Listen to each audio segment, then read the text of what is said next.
They have resources for learning about using iOS devices. This is a link to a bunch of tutorials and things about how to operate the device, basic operation, using the built-in apps, app recommendations, so forth. So we've just kind of tried to create this as a resource site for the mLearning scholars to use as they participate in the cohort experience.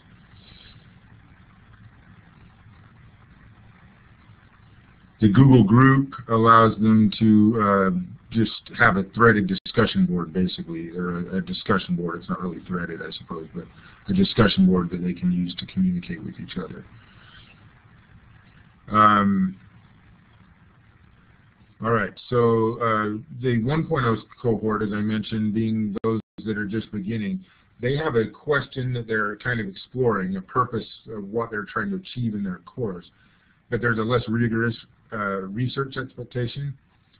This fall, that cohort, or sorry, this spring rather, that cohort consisted of 8 faculty members teaching 7 classes. There was 1 class that was being team taught. The total number of students was 168. The classes typically ranged from about a dozen students to maybe about 40, or almost 40. So we didn't have any real large enrollment classes. I'll talk a little bit later about how we're going to go into exploring that. And as I mentioned, each student in those classes received an iPad or an iPod Touch that was loaned to them for the semester to treat it like it was their own. They could load apps on it, they could put their music on it, whatever they wanted to do. We encouraged them actually to use the devices for personal use and for other classes and things, because some of the research that has been done in mobile learning, although it's a new field, indicates that the more students use the devices for non-academic purposes, the more they'll also use them academically. The 2.0 cohort in the spring was faculty members, like I mentioned, with at least 1 semester of experience under their belt. Some had 2 semesters of experience. There's a greater expectation with the 2.0 cohorts that they do some research or produce some scholarship. So one of the requirements at the end of that cohort experience is that they publish or submit for publication a manuscript or do a conference presentation somewhere, something that contributes to the field, to their field typically. They often were publishing in discipline-specific journals and so forth, but about the teaching and learning that was going on in their courses using mobile learning strategies or presenting at professional conferences in their field about how mobile learning changed what they did in their course. We had 6 2.0 faculty members.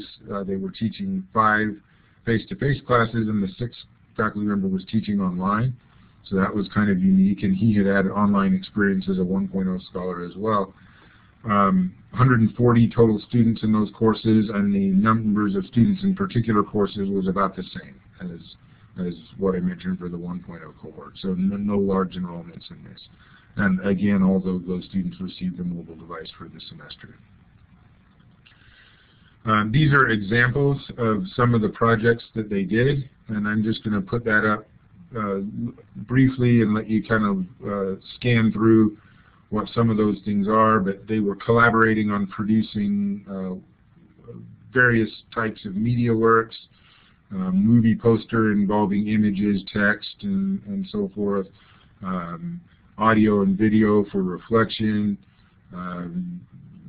accessing information in real time during class, be that on the internet, through Google Earth, things like that, producing virtual exhibits, a variety of different strategies that were used in those courses. So each cohort, and this is true of 1.0 and 2.0, each faculty member did reflective reports. We started out having them do those weekly. It ended up changing to bi-weekly. The goal of those reflective reports was kind of threefold. First of all, the facilitators of the groups, of the cohorts, which I was one, wanted to be able to have a way to sort of see what was emerging as the common themes that people were dealing with, or issues that were arising, in order to focus the meetings that we had every other week on those issues that were most common or most useful to the entire group. So the weekly reports helped us plan those meetings. They were also ways that we could have individual dialogues, so we could read and comment on the reports and use that as a way to have kind of an online dialogue with faculty members about individual issues that they were having. And then the third thing is that at the end of the experience, they were all required to write a final report of their experience and talk about how it impacted the teaching and learning that went on in their course. And those reflective reports became kind of a journal that they could look back on as they wrote that final report. In addition to that final report, we also had surveys that we did of the faculty and the students, and then also conducted some focus groups with the faculty. And out of that, these are the things that we learned. And a few of these things focus on sort of the impact that it had on teaching and learning, but I'm going to try to focus as much as I can on the things that we learned about the faculty development experience and what worked well and what didn't, so that maybe you can take some of those thoughts or lessons learned into your own institutions. The first one, dealing with teaching and learning, was the idea of bringing up the rear, which was that one of the faculty members doing some of the research noticed that his students that were most engaged and most successful in the class didn't seem to have their performance changed that much by the inclusion of mobile learning in the class.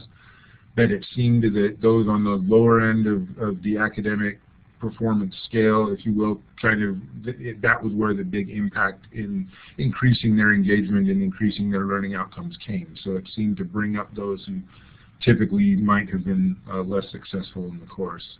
Didn't have much impact on the performance of those who were already star students. Some noticed that the iPads increased interaction, but some noticed that they, in some cases, reduced interaction and were distracting.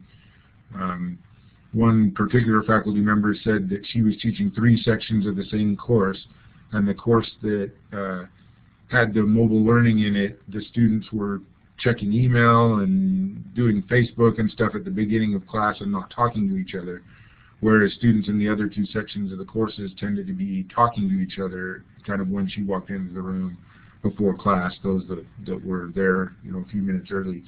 And she wasn't sure why that was.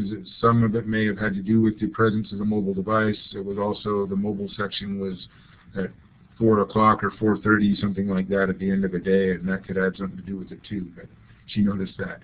Others noticed that when they were using social media as part of the way that they conducted their course and interacting through the mobile devices using Twitter and blog posts and things like that, and Google+, that some of that engendered kind of shallow comments, and they needed to be guided on deep reflection.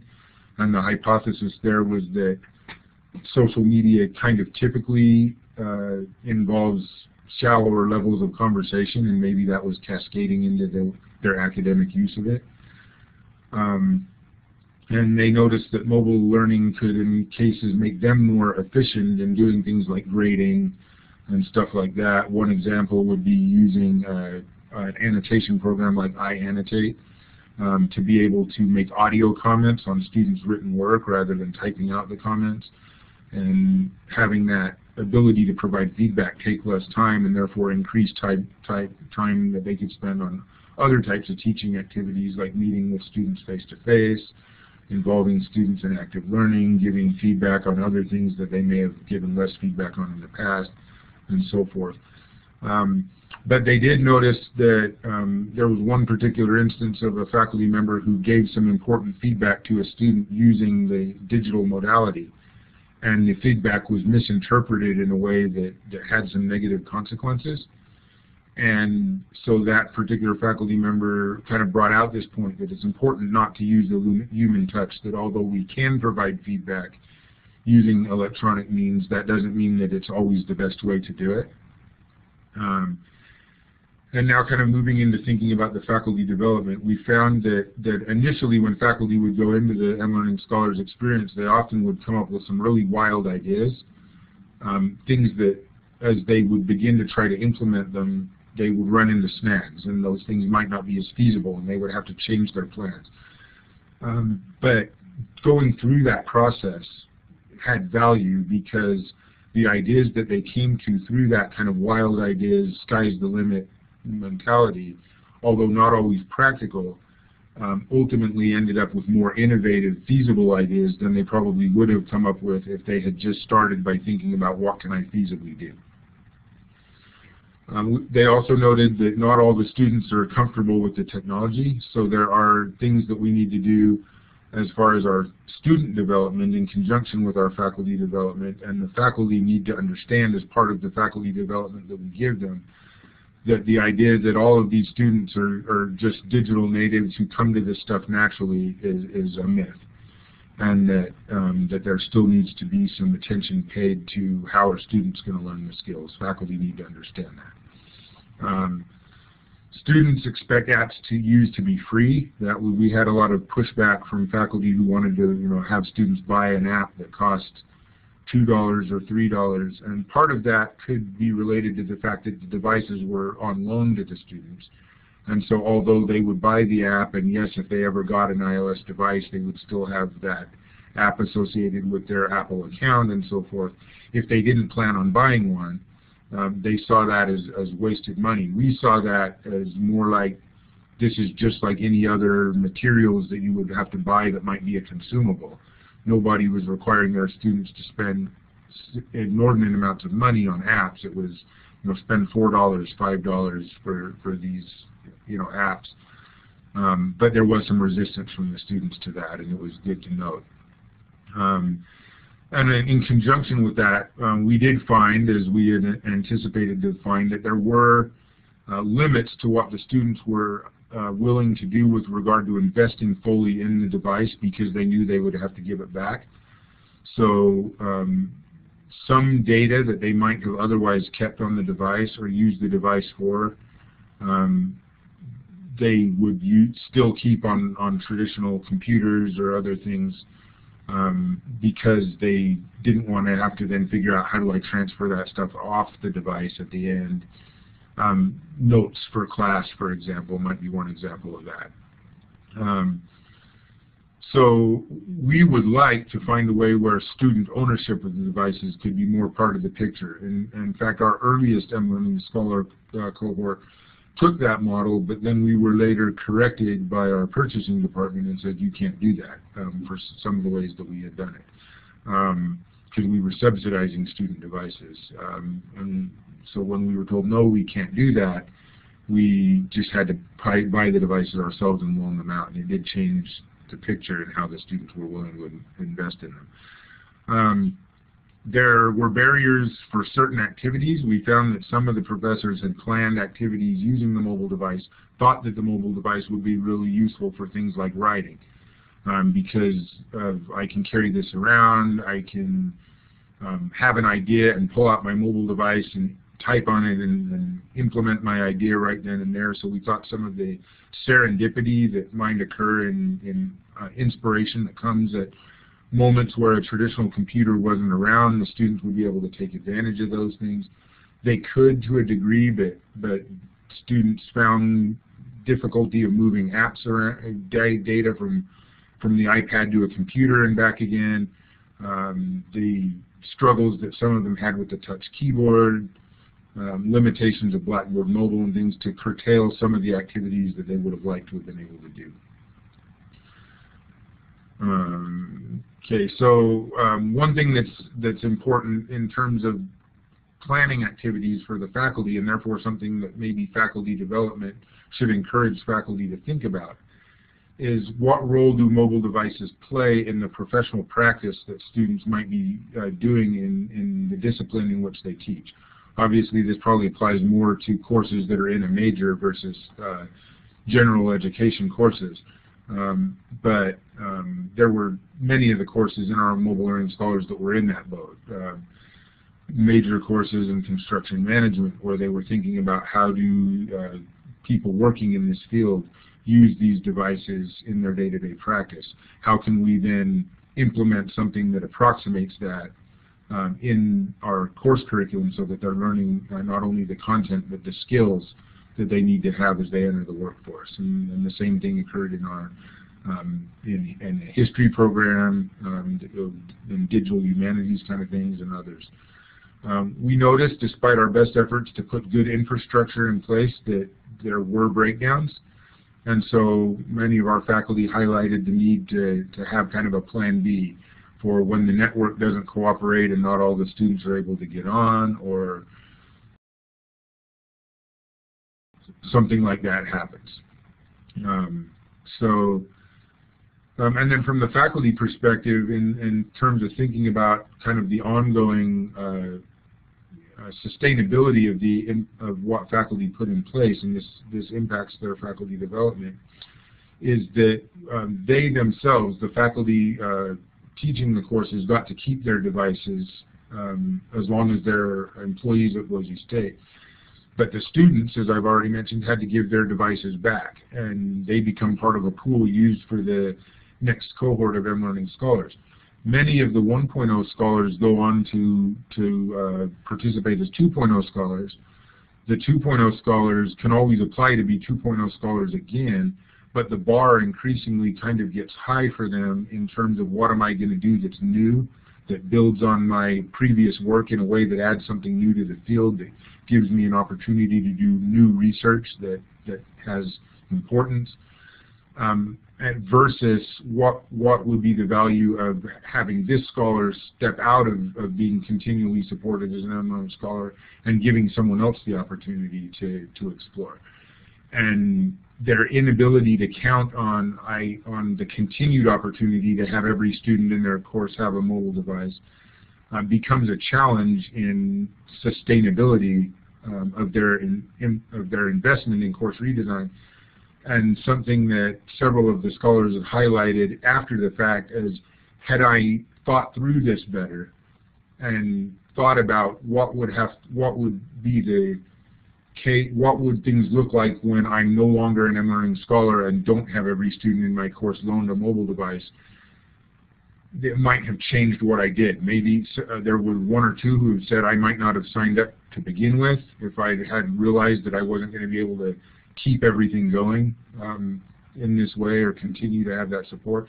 There were others more frequently who said I would have changed what I did in a way that maybe went more from a mobile required activity to a mobile friendly activity, something that can be done on a mobile device but doesn't require the mobile device, so that those students who in the future I could continue to use that assignment or that teaching strategy and use more of a bring your own device approach and still have that be successful. So those were some of the thoughts faculty were having on that. They also said that they needed more time to prepare and to test apps and to receive training.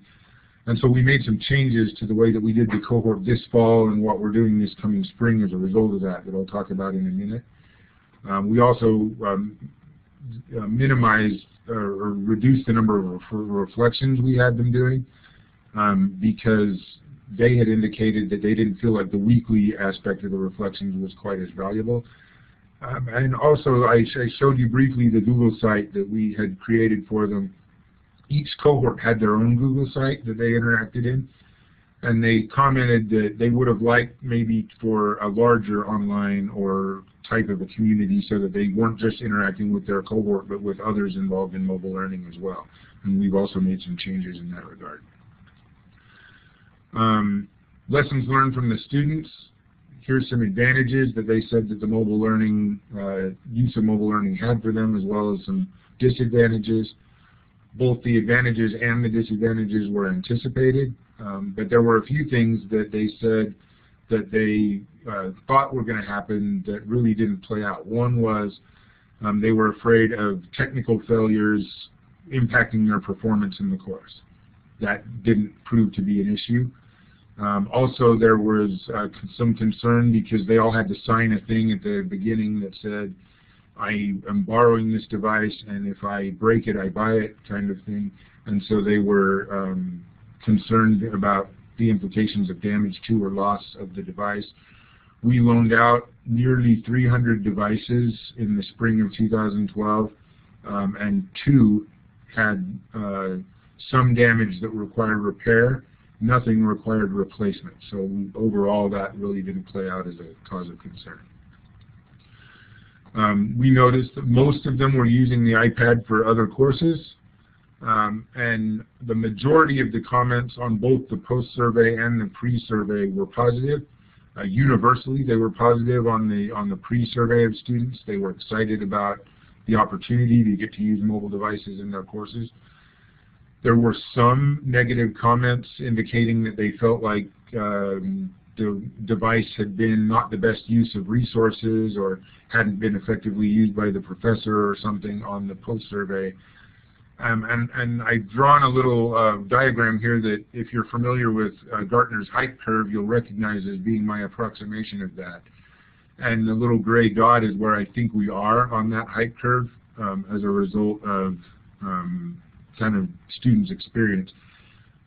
It's starting to trend toward, now we recognize that these things aren't the panacea or the end-all be-all that maybe some have thought they were. So we're heading toward that trough in some ways, but like with all kind of diffusions of innovation, I suspect that we'll see that begin to climb again. So what we've done differently this time around, and we have one cohort that's just wrapping up in fall 2012, that's a 2.0 cohort. We have a cohort that's been meeting in the fall of 2012 but not teaching. That's a 1.0 cohort that will be teaching in the spring. And that sort of breakout, we had both 1.0 and 2.0 cohorts in the spring of 12. We're splitting them apart in spring of 13. It allows us to have larger cohorts, better kind of constant utilization of our devices, and it gives more preparation for the 1.0 faculty who have never done this before. That's what they've been doing as they've been meeting in the fall, is talking through their plans for the upcoming spring semester. Again, I mentioned that we've reduced the number of reflections that we require. We also didn't give them much structure in the final reports last spring, and noticed that because of that, the quality of the final reports and what they covered kind of ran the gamut. And so this semester we've given them a really clear template that says, here's what we want you to address and some questions we want you to consider. And we've enhanced the research requirement for 2.0.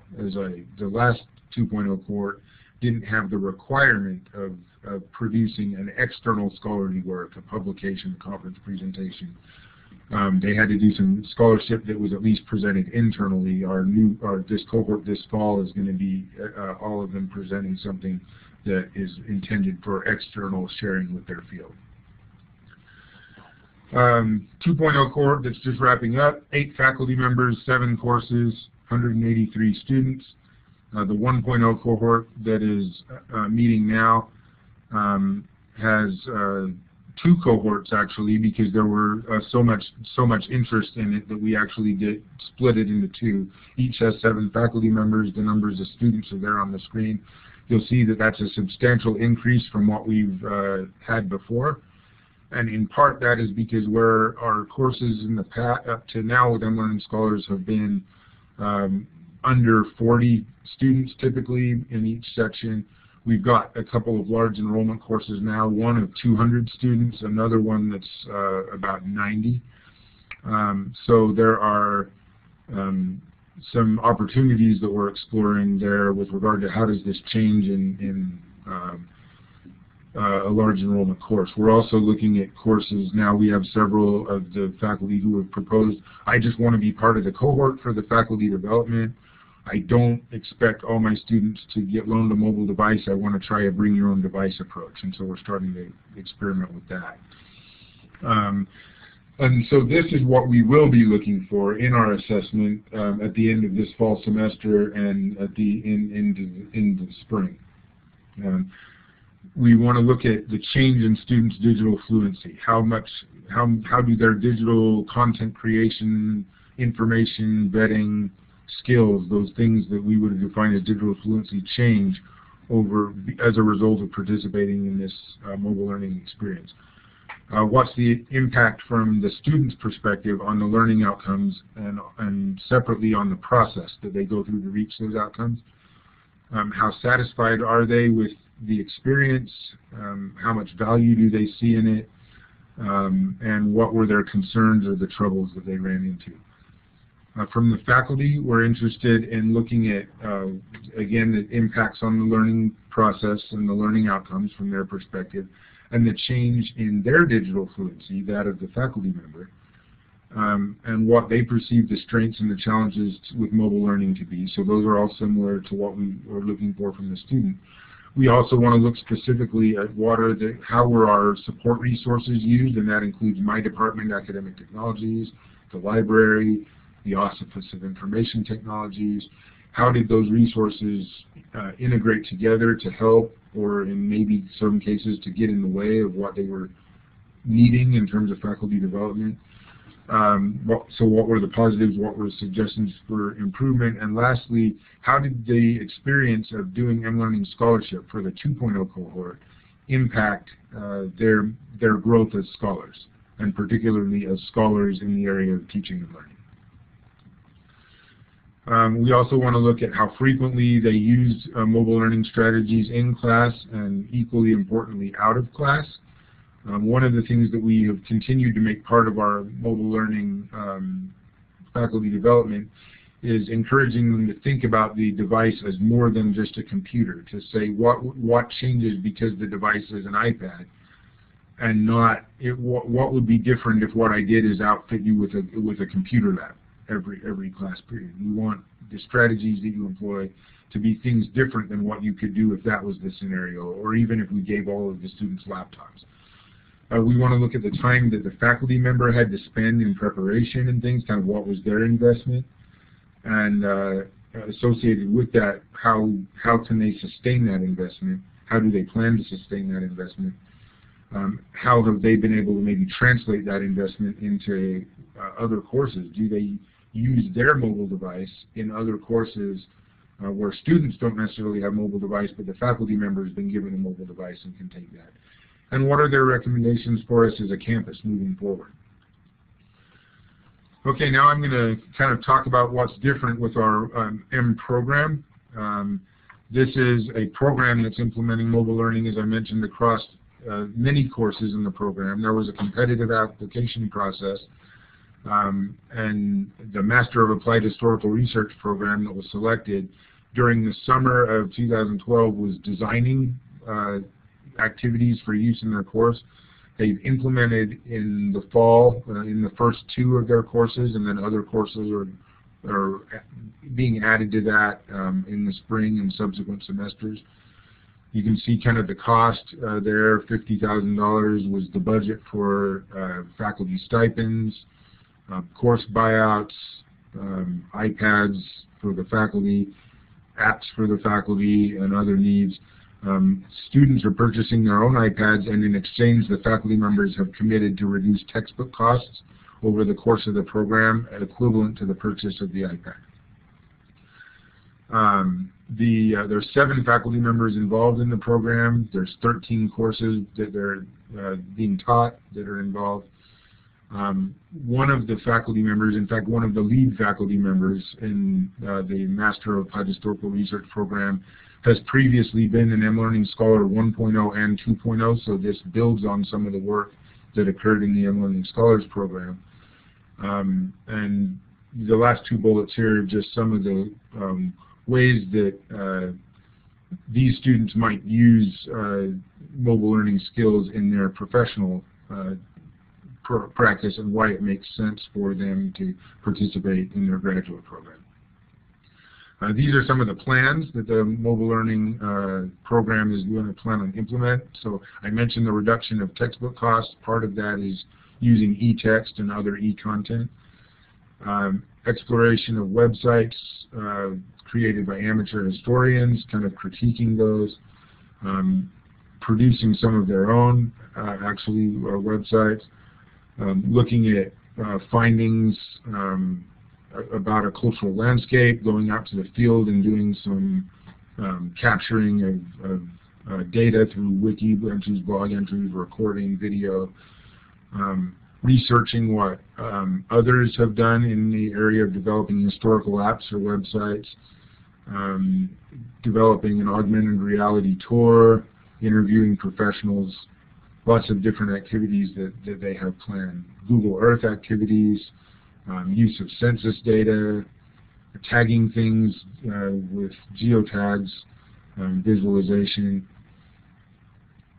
So some of the things that we're looking at as we evaluate that program is, one thing is we've identified that some faculty in the program think a lot more about covering content. Their goal is, I have this certain points that I want to be able to go through and have the students come out with an understanding of this content. Others trend much more toward looking at the process. Is that the process of student practice, I guess, and where that faculty member is impacts, I think, how they view the impact on the learning outcomes, the effect on the process, and so forth. So we want to be able to kind of figure out where is each faculty member on the scale, and then correlate that with some of the data about learning outcomes, learning process, change in students' digital fluency, how useful they found the support resources we've provided for them, and so forth. We'll again look on time spent on implementation, sustainability. One of the things we want to look uniquely at with the program is that they're investing more into this over a longer period of time than the mLearning Scholars. What's the perceived impact of that on promotion and tenure?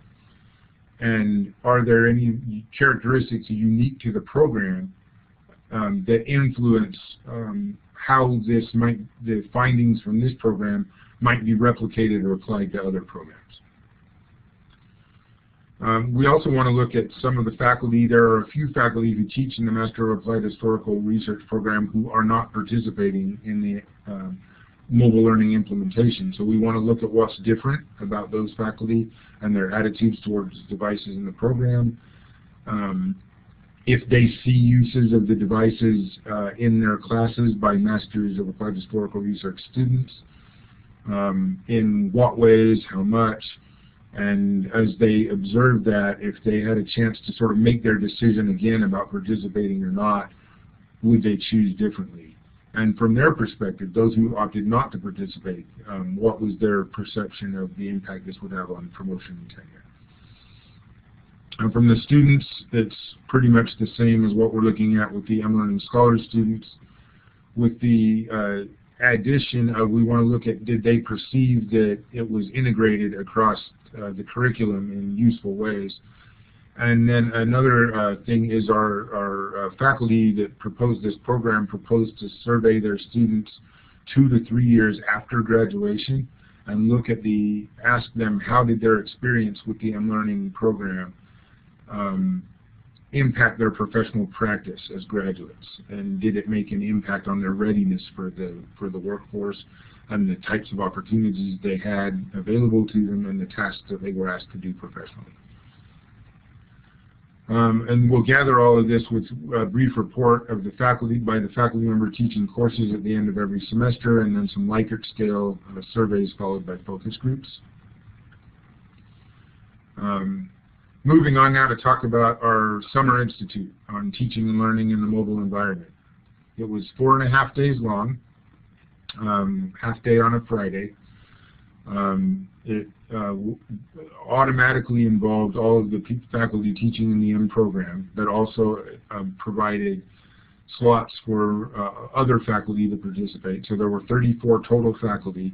There were 24 faculty participating as presenters. We tried in this institute as much as we could to not have technology experts like myself as the presenters, but faculty who were able to say, this is how it worked in my course. A lot of those were prior mLearning scholars.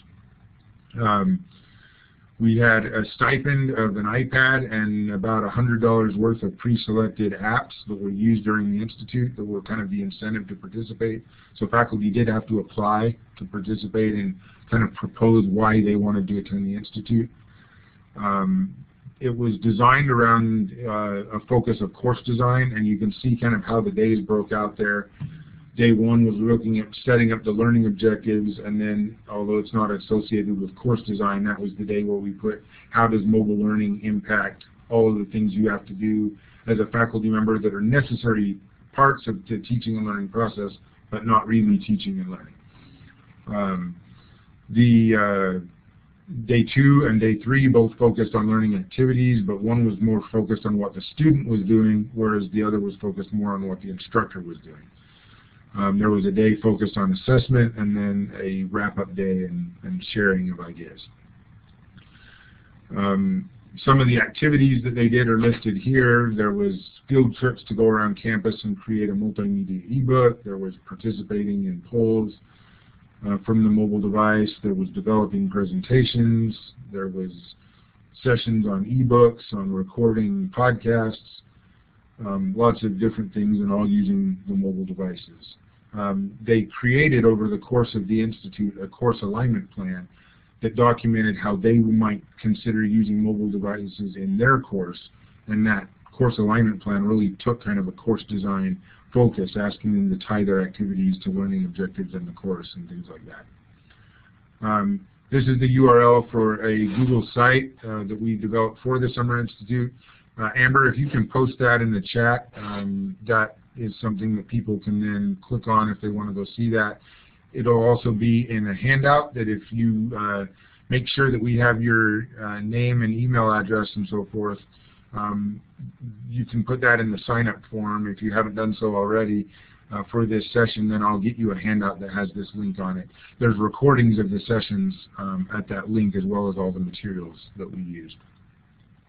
This is kind of how the costs break down if you're interested in what would it cost me to put something like that Summer Institute on. This is the budget. And as far as how it was evaluated, 18 of 19 respondents to a survey at the end, so we had a response rate roughly 2/3 of the participants said that overall it was very good or excellent.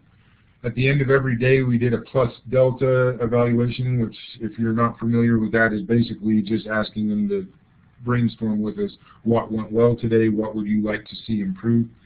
And the pluses consistently were the amount of hands-on activities, the choices they had about what to attend. We had 3 different sessions going on at any given time, other than plenary sessions. Lots of information to absorb. Some highlighted the emphasis on course design as a positive. You're going to see that show up again, though, on the next slide. Materials being online that they could download, use from their mobile devices. Anecdotally, I tried one session bringing paper handouts and also giving the handouts digitally, and looking at whether people used the paper handouts that I provided, and almost universally the answer was no. The paper handouts stayed unlooked at on the tables, and everybody was looking at the same handout on the mobile device. The opportunity to interact with their colleagues, especially from other disciplines, was highlighted as a positive, as well as the opportunity to hear from faculty with experience. And they really liked the more people we had floating during hands-on sessions and able to go right to somebody as soon as they raised their hand and said, "I'm stuck," or "I have a question." They really highlighted that as a positive. The things that they would like to change is we apparently didn't cue them enough about what sessions were coming up, or give them enough information to help them select what they wanted, which of the sessions they wanted to go to next. That was all in an online schedule that they had access to through their mobile device, but they indicated they would have liked a short at the end of every session, kind of saying, "Here's what's coming up," as a verbal part of wrapping up that session and transitioning to the next one. The pacing started off too fast. Interestingly enough, part of that was because most of day 1 was driven by folks from my department, whereas in the subsequent days we started more of the presentations that really were centered around the experience of their colleagues and having their colleagues present, and their colleagues' pacing was better for them than ours was.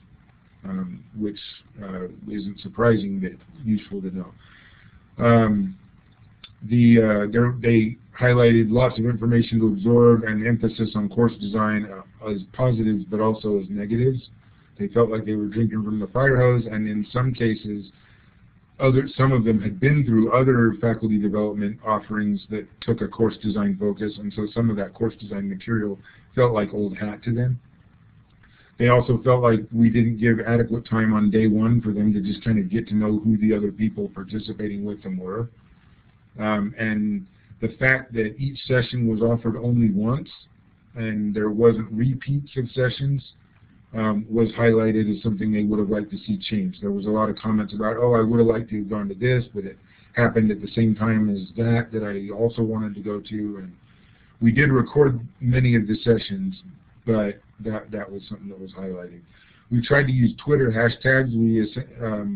And we had 2 hashtags, one for app recommendations and one for comments about the sessions, and they felt like that was one too many. They would have liked just one hashtag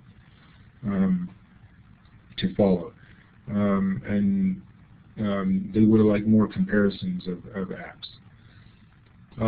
So other things that we want to think about for the future is, so based on that, there were, kind of some of the things that some were said were positives, others said were negatives. How do we support a variety of skill levels?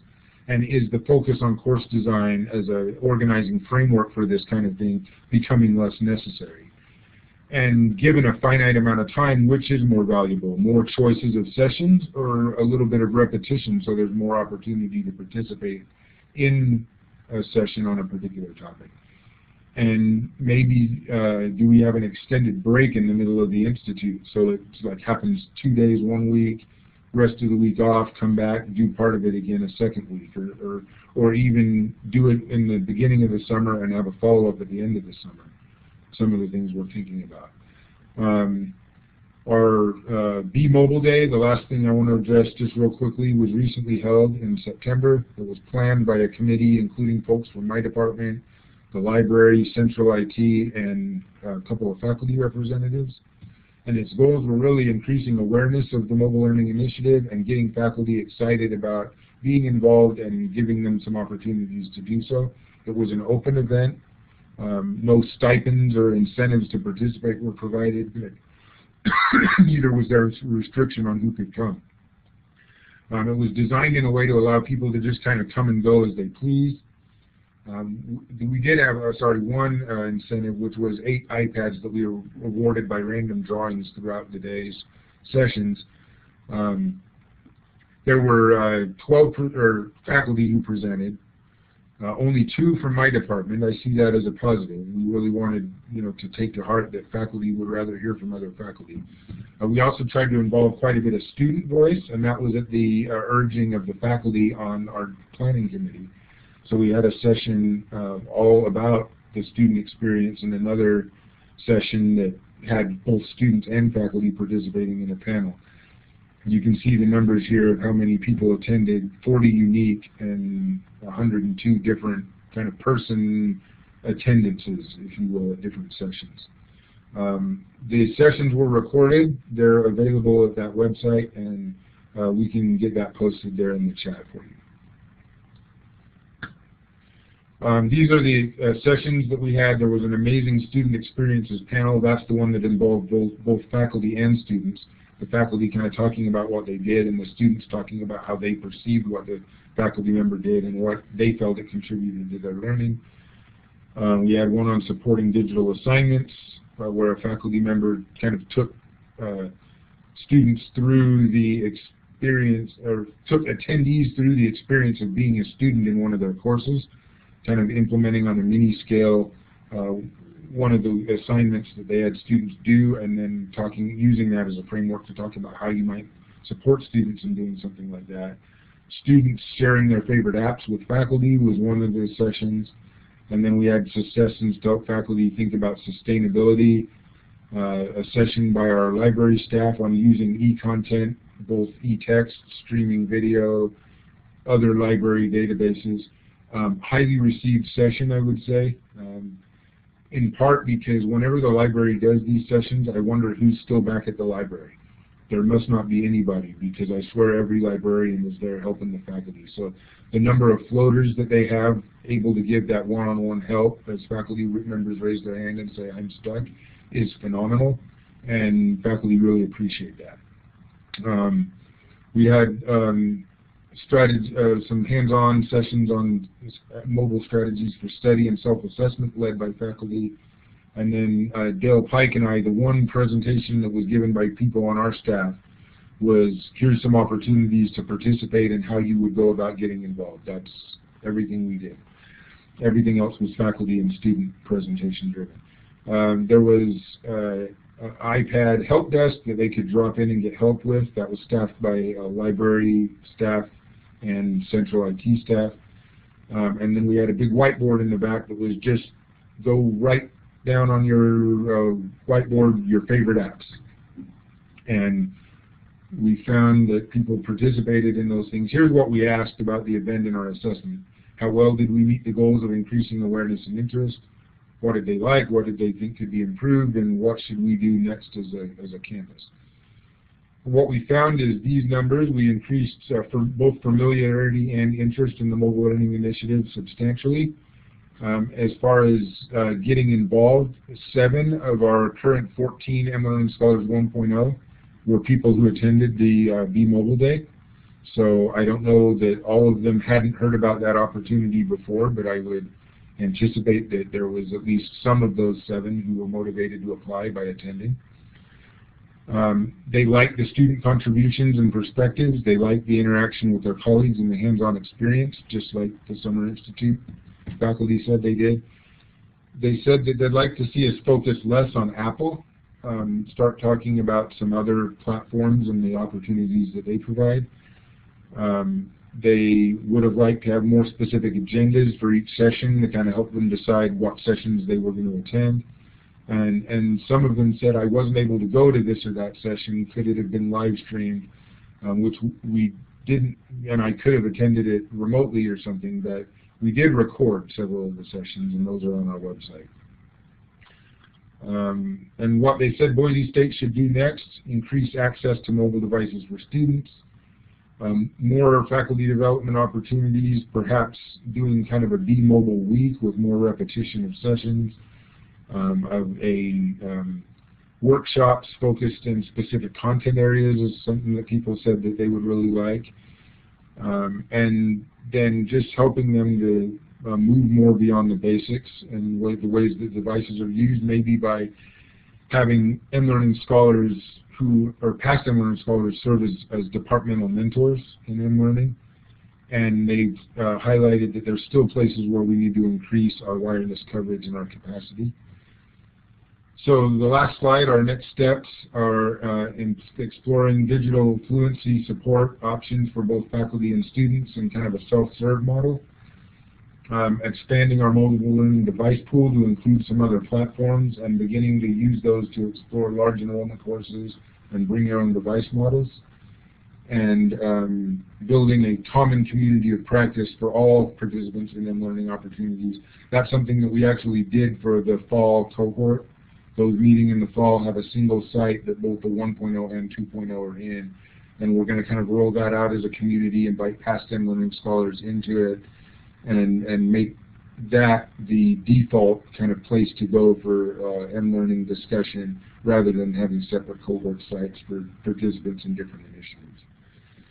So I ran a little longer than I wanted to by about 10 minutes. I apologize, but if anyone wants to stick around for questions, I'm happy to take those at this time. Amber will have been moderating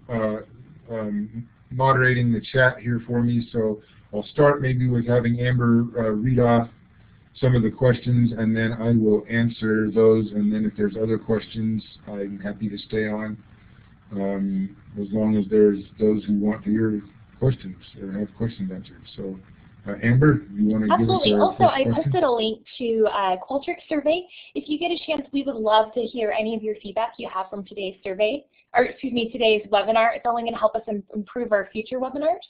But our first question is, I'll work backwards, is are you able to share the list of apps provided for Summer Institute participants?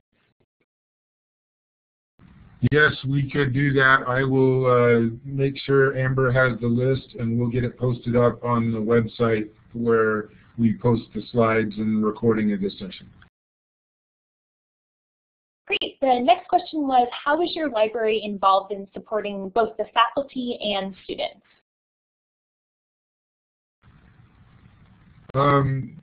a number of different ways. Our librarians have been really involved all along in providing access to mobile devices. They have a pool of devices in the library that can be checked out by faculty and students.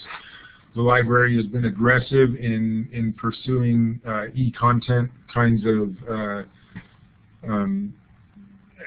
things, and that goes beyond text. They've got a lot of video databases that are mobile accessible, streaming audio that's mobile accessible, and they've been involved in going into some classes where students were doing research and things and actually bringing in pools of library mobile devices, teaching the students how to use them and going through some in-class activities using mobile devices for research.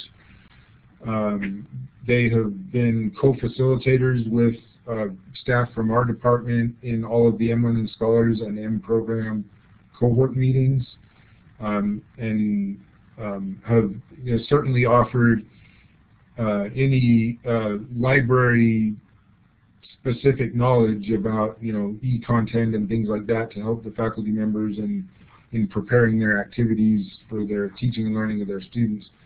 But what I found is our librarians all are using mobile devices themselves. They have good ideas about apps that might be suited for particular purposes, and so they've been able to jump in and make recommendations about things faculty members could do with regard to teaching and learning, as well as research and information access, and have been able to make recommendations of apps or tools to use and so forth. So they've been a great partner for us. Also, if you're interested in learning more about what our library is doing, our next webinar on February 14th is actually going to be led by our library staff. Our next question is kind of a two-part question. How did faculty have students use the iPads for courses? And they're also interested in learning about how faculty decided the apps, if we designed the apps or if they made them themselves, or if they're apps from the store. So I'll start backwards on that one. All of the apps that faculty have used thus far have been apps from the App Store.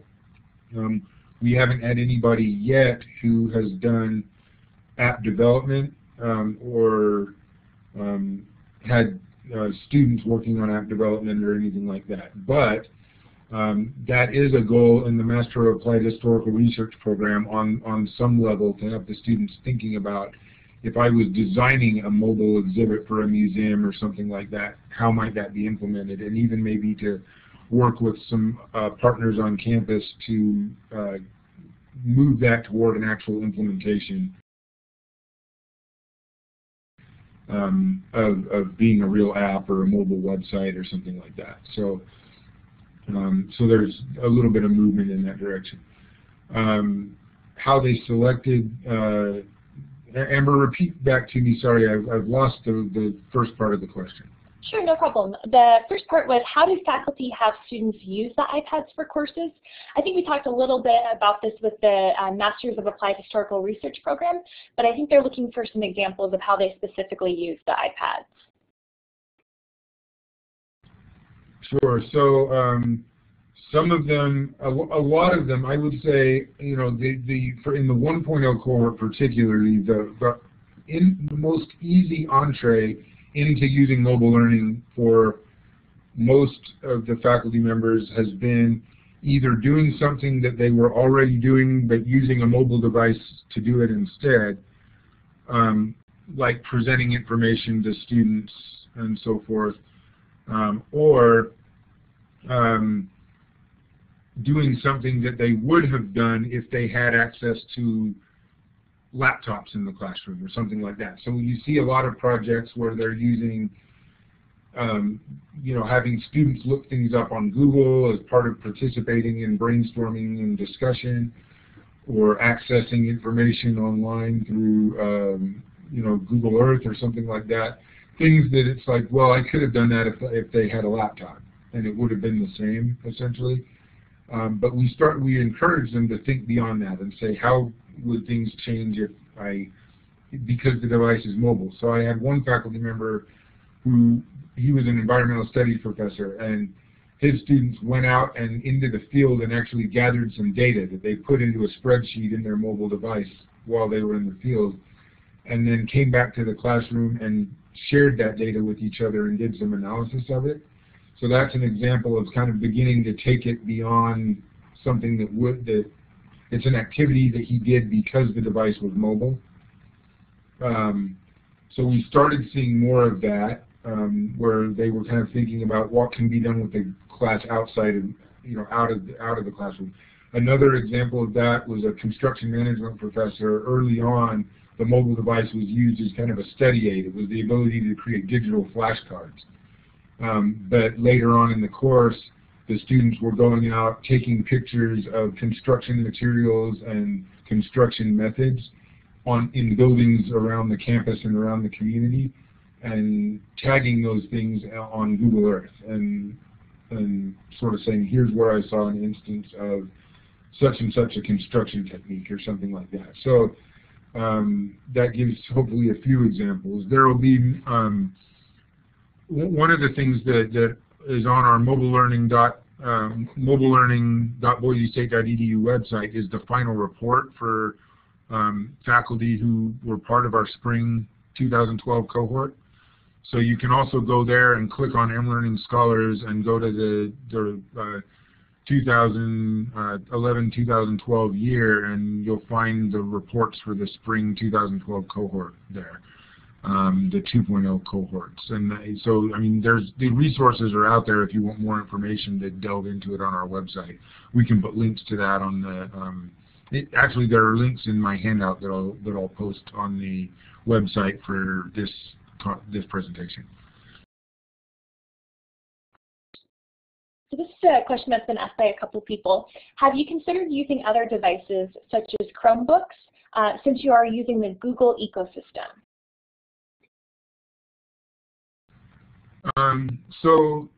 Yes, Chromebooks not specifically, but Android tablets we have.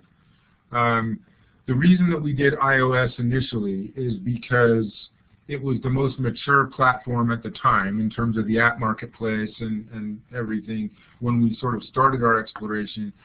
And there was a general consensus that beginning with one platform and getting our feet under us that way and not having to worry about if we pick this app, but is it available across all platforms or something, gave us the ability to innovate in ways that we couldn't have probably done if we had to think out the gate about how are we going to support all these different devices and having to worry about cross-platform functionality and things. By sort of restricting ourselves to one platform, in some ways it opened opportunities to innovate that may not have otherwise been available. But I think we've reached the point now where the next step is to say, okay, the actual environment that's liable to be in place long-term at Boise State is much more close to a bring-your-own-device environment where the students are coming in with Android or Windows RT or whatever devices they happen to bring, and maybe even not a predictable form factor. Some have tablets, some have smartphones. So what changes when that's the environment that we live in? And so we've certainly, one of the things that I propose to do with the upcoming spring cohort of 1.0 scholars for those classes that have said, we want to start with a bring-your-own-device, but then have you subsidize that bring-your-own-device model by providing devices to the students who don't have their own device to bring, is to purchase devices on a variety of different platforms and put them out in those courses in the hands of those students so that we get a better feel for what that looks like when we have different platforms going on in the course.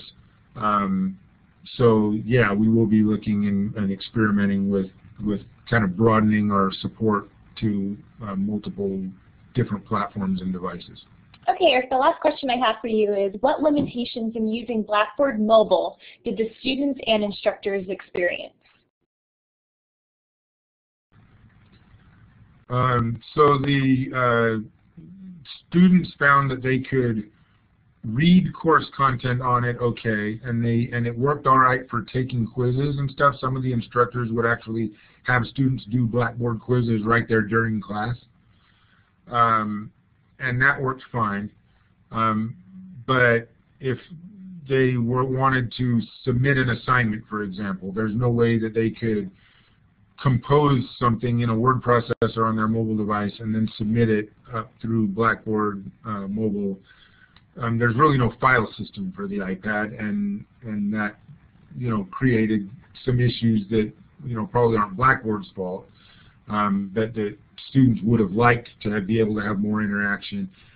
They were okay for posting to discussion board forums, unless you wanted to like attach files or something like that.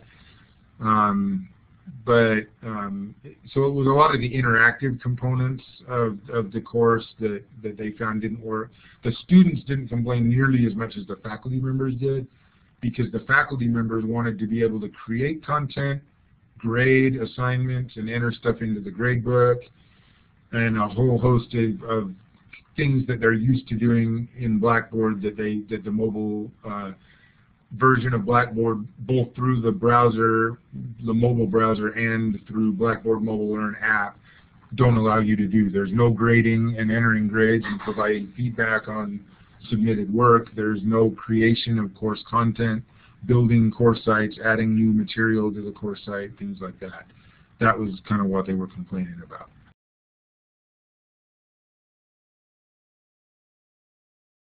So let me ask this: did I answer for anyone who's still on that had any of the questions that we were just talking about? Are there any follow-ups to those questions where I didn't quite answer what you were looking for? And I'll do that first, and then we'll see if there's any other questions open. So if you just post your questions in the chat there, and now I'm looking at the chat and I'll see them. Course sites on the iPad. Let's see, Sue, I think, is posting what about course sites on the iPad. Sue, let me open, I'm going to do this. I'm going to go in and open up a second microphone. So if somebody has a microphone, hold on, wrong dialog box.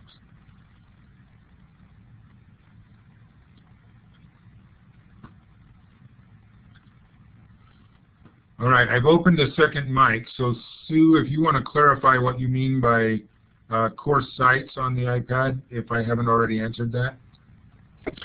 I'm just aware that Blackboard offers course sites, and I believe it's designed to be used on mobile devices so that you could do all of the functions that you just mentioned, but I haven't researched myself. I've just read.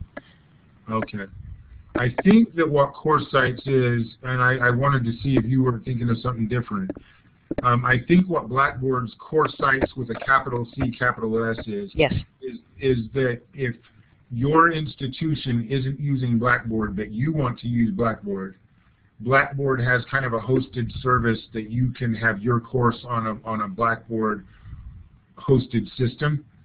But it's the same, it's essentially a Blackboard instance just like you'd find at your institution. And I wouldn't imagine it would work any better on a mobile device than your own institution's Blackboard installation would. The limits are functions of Blackboard as a platform and the mobile device as a platform and how those things interface. And so I don't think Blackboard course sites provides an alternative platform. It's just a hosted solution for a Blackboard course site. Thank you. Any other follow-up questions or new questions?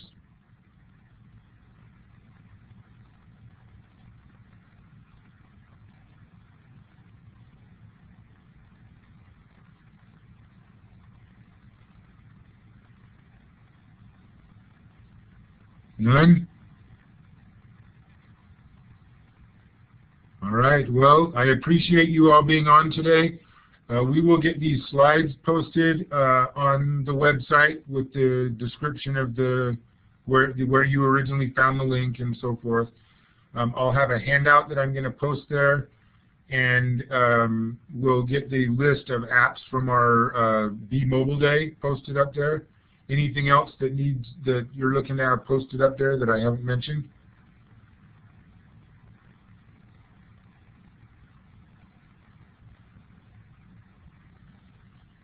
So, and again, if you wouldn't mind, please go in and fill out the